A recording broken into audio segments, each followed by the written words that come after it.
Uy, hindi pala naka-ball. Oh, naka-mute pala. So, sa video na ito, mamimitas tayo ng Philippine lemon or calamansi sa farm daw. Kasama ng mga kembeng andon. Mga mihi.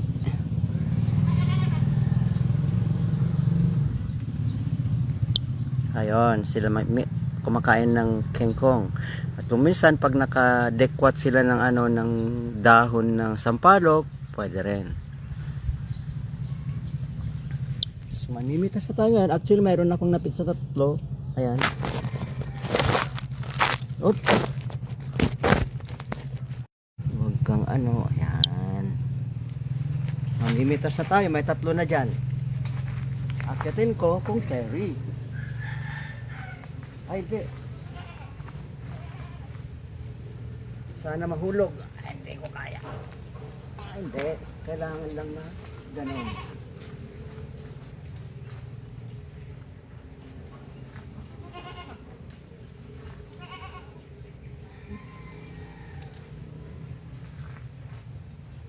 Meron na akong 4 plus 3.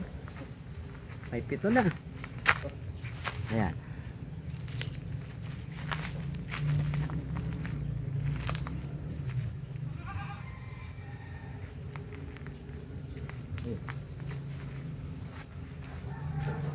Uy, ang laki.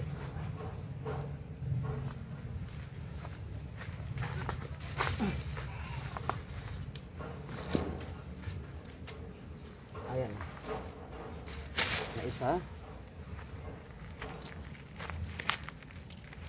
Maraming bunga pero hindi pa ready yung iba.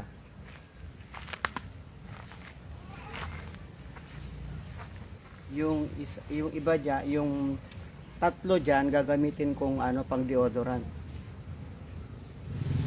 Kasi hindi pa ako naliligo. Supposed to be maliligo ako 2 times a day. Dito kasi medyo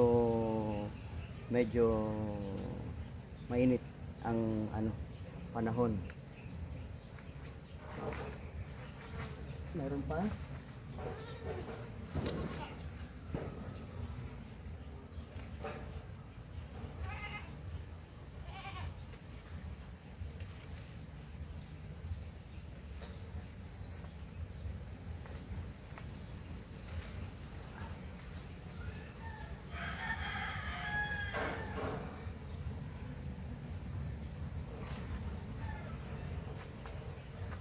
So okay na tong handful of calamansi. Yung iba gagamitin ko gagawa ko ng calamansi juice na hindi malamig ang tubig dahil sa katakawan ko sa tubig pati malamig ininom ko ang bunga, ubo at sipyon.